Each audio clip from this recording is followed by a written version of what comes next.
Do you believe school is fair? That everyone gets the same chances? That merit is what determines who passes and who gets left behind? Pierre Bourdieu would look at you and say, "You're living the biggest lie of the 21st century." School isn't neutral. It never was. It's a social reproduction machine disguised as opportunity. And you, who spent years sitting in those desks, swallowed this charade without realizing you were being trained to accept your position in the social hierarchy. Think about your classroom.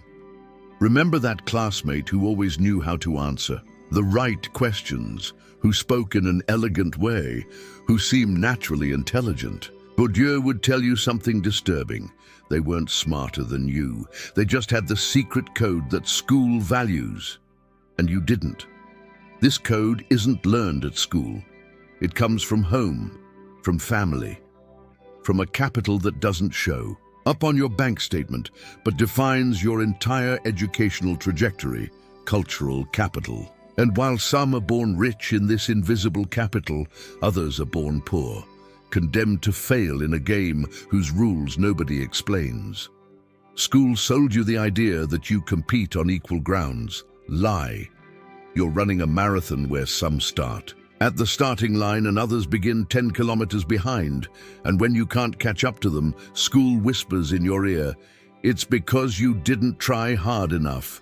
If this bothers you, if something inside you is questioning, stay until the end. Like this video, subscribe to the channel, because today you're going to discover how Bourdieu dismantles the greatest illusion of our time.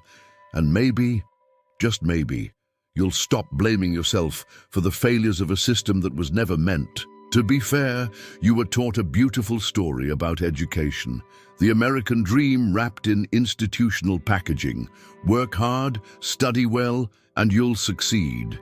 School is the great equalizer, they said, the place where talent rises and laziness falls, where your background doesn't matter because everyone starts from zero. This myth runs so deep in our collective consciousness that questioning it feels like blasphemy. We've built entire societies around this belief.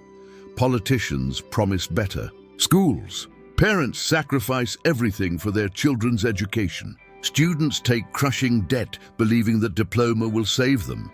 But here's what they didn't tell you. The game was rigged from day one. When you walked into that kindergarten classroom, you weren't starting from zero. Some kids already knew how to hold a pencil correctly because their parents read to them every night. Others had never seen a book at home. Some spoke in complete sentences using vocabulary their educated parents modeled daily. Others communicated in fragments, carrying the linguistic patterns of their working-class families. The teacher didn't see different starting points. She saw bright children and slow children, motivated families and neglectful ones. College, material and trade school kids. And these early judgments became prophecies that fulfilled themselves. Bourdieu called this cultural capital, the knowledge, skills, education, and cultural competencies that signal your social status. Unlike money, you can't see it. Unlike property, you can't touch it. But it's more powerful than both because it masquerades as natural ability. Your classmate who effortlessly wrote essays wasn't born with a writing gene. Their family dinner conversations sounded like academic discussions.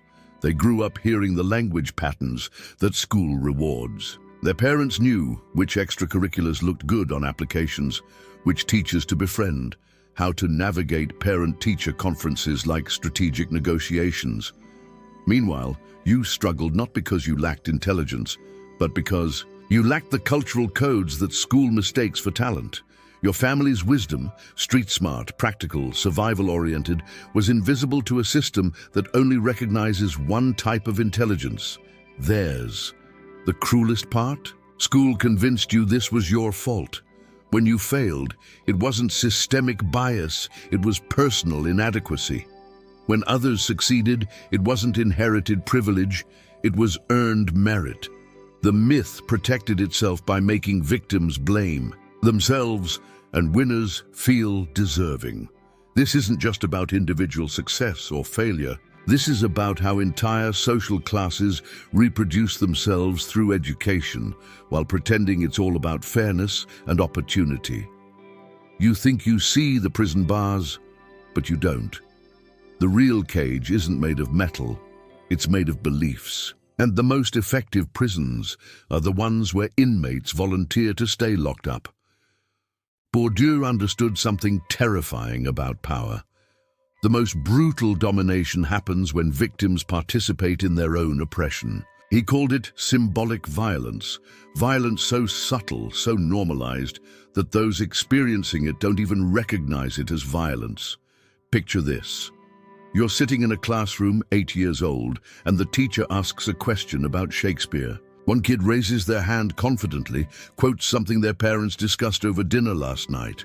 Another kid, maybe you, sits silent, not because you're stupid, but because Shakespeare never came up in your household conversations. About paying rent and surviving another month, the teacher smiles at the first kid, makes eye contact, nods approvingly. The second kid becomes invisible.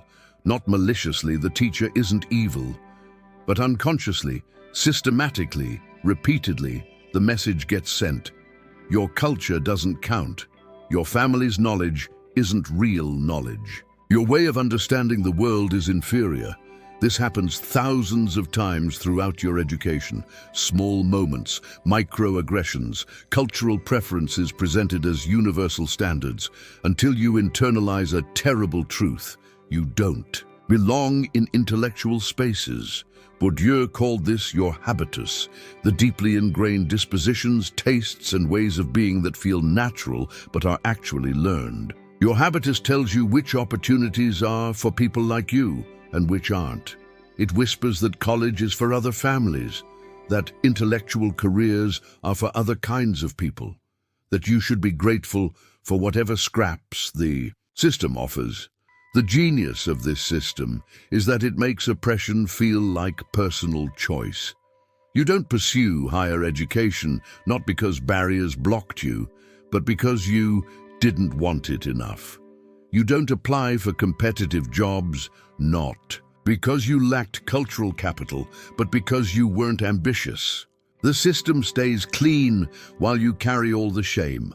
Your prison cell has no walls because you built them yourself, with every self-limiting belief, every "that's not for people like me" thought, every moment you stepped back from opportunities, because they felt foreign to your habitus. And the most insidious part, you police yourself. You enforce your own limitations. You become your own warden in a prison you can't even see exists. Pierre Bourdieu grew up poor in rural France, son of a postman who never finished elementary school. He was the kid who shouldn't have made it in academic circles, but he did, and that's exactly why he could see what others couldn't. When Bourdieu walked through the hallowed halls of the École Normale Supérieure, he felt like an imposter. Not because he lacked intelligence, but because he lacked the cultural fluency that his classmates wore like a second skin. They spoke in references he didn't understand, shared jokes about cultural touchstones he'd never encountered, moved through intellectual spaces with a confidence he had to fake. This personal experience became the foundation for his revolutionary insight. What we call merit in education is actually cultural privilege in disguise. In his groundbreaking work, Reproduction in Education, Society and Culture, Bourdieu revealed how schools perpetuate social inequality while pretending to fight it. They do this through what he called cultural arbitrary, randomly selecting certain cultural elements and presenting them as universally valuable. Why is classical music more legitimate than folk music? Why is academic writing more sophisticated than storytelling? Why does knowing Shakespeare matter more than understanding your community's oral traditions? There's no objective reason. These preferences are arbitrary. But once institutions adopt them as standards, they become invisible. Weapons of class warfare. Bourdieu's concept of field explains how this works. Every social space, education, art, politics, business, is a field where people compete for different types of capital. In the educational field, cultural capital determines who wins. Students from middle-class families arrive preloaded with the cultural references, linguistic patterns, and behavioral codes that school rewards. They don't just have better study habits, they have the right habits. His theory of habitus was even more devastating. Your habitus isn't just what you know, it's how you hold your body, how you speak, what you find interesting, what seems possible for your life. It's formed early, mostly unconsciously, through family experiences, and it's incredibly durable. This means that even when working-class students access higher education, they often feel like foreigners in their own lives. They code switch constantly, translating between their home culture and school culture, exhausting themselves in ways their privileged peers never experience. But here's Bourdieu's most radical insight. This isn't a bug in the system. It's a feature. Schools aren't failing to create equality. They're succeeding at maintaining inequality while appearing fair. They provide just enough mobility to legitimize the system while ensuring that most people stay in their assigned social positions.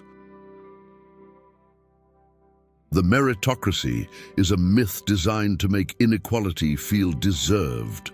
Right now, something uncomfortable is happening inside you. Two versions of yourself are having an argument, and it's getting loud. The first voice, let's call it your trained self, is fighting back. It's saying, wait, this isn't right. I know people who worked hard and succeeded. I know people who came from nothing and made something of themselves. This Bourdieu guy is just making excuses for lazy people who don't want to take responsibility. Your trained self has good reasons for resisting. You've been rewarded for believing in meritocracy. Every time you succeeded, someone told you it was because you deserved it. Every time you failed, you accepted that you didn't try hard enough. This worldview has organized your entire life story into a narrative that makes sense. Good things happen to good people who work hard. But there's another voice, your authentic self, and it's remembering things. That teacher who always called on the same students. That scholarship you didn't even know existed until after the deadline. That internship your friend got through their parents' connection while you worked retail to pay rent. Those moments when you felt stupid, not because you didn't understand the material, but because you didn't understand the unspoken rules. Your authentic self is whispering dangerous questions. What if your struggles weren't personal failures? What if the system really was designed to keep most people in their place? What if recognizing this doesn't make you a victim, but makes you awake? This is your crisis moment, because accepting Bourdieu's insights means grieving the just world you thought you lived in. It means acknowledging that some of your failures weren't your fault, and some of your successes weren't entirely your achievement. It means seeing privilege where you saw merit, and systemic barriers where you saw personal limitations. Your trained self is terrified because this knowledge is dangerous. Once you see the invisible structures of power, you can't unsee them. Once you understand how cultural capital works, you notice it everywhere. In job interviews, where cultural fit means people like us. In schools where parent involvement favors families with flexible schedules and social confidence. In networking events where connections multiply inherited advantages. But your authentic self knows something liberating. You're not broken. You're not inadequate. You're not lacking some essential quality that successful people possess. You've been playing a rigged game with incomplete information, and you've been blaming yourself for predictable outcomes. The question isn't whether Bourdieu is right. The question is, what are you going to do with this knowledge? You can't go back to sleep now. The matrix has been revealed, and there's no red pill antidote. But here's what Bourdieu understood that makes this knowledge powerful instead of paralyzing. Awareness is the first step toward liberation. Knowing how cultural capital works doesn't doom you to accept your position. It gives you the tools to navigate the game more strategically. When you understand that networking isn't about merit, but about access, you can focus on building access. When you recognize that certain linguistic patterns signal legitimacy, you can learn those patterns without losing your authentic voice. But more importantly, you can stop internalizing the system's judgments about your worth. That shame you've carried about not fitting in intellectual spaces. It's not yours to carry. That imposter syndrome that whispers you don't belong in rooms full of educated people. It's not personal inadequacy, it's systematic exclusion that taught you to exclude yourself. You can also become an agent of change. Every time you mentor someone from a background like yours, you're transferring cultural capital. Every time you question why certain knowledge counts more than others, you're challenging cultural arbitrary.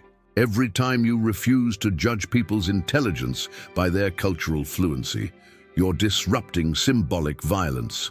This doesn't mean the system will suddenly become fair. Bourdieu was clear.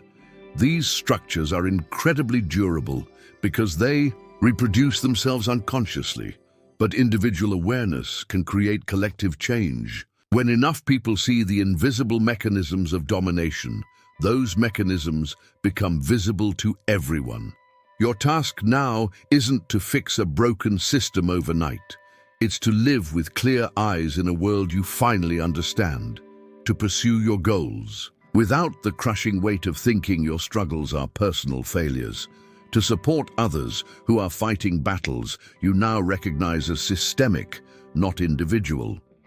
The conversation about educational inequality doesn't end with this video. It starts with it. Share this with someone who needs to hear it, someone who's been blaming themselves for navigating a rigged game, someone who thinks they're not smart enough when they're just not rich enough in the right kind of capital. Subscribe to this channel because we're going to keep pulling back the curtain on systems that hide their power behind myths of fairness. Like this video if it changed how you see your own educational journey. And remember, you're not broken. The system is. The question isn't whether you're good enough for the system. The question is whether the system is good enough for you.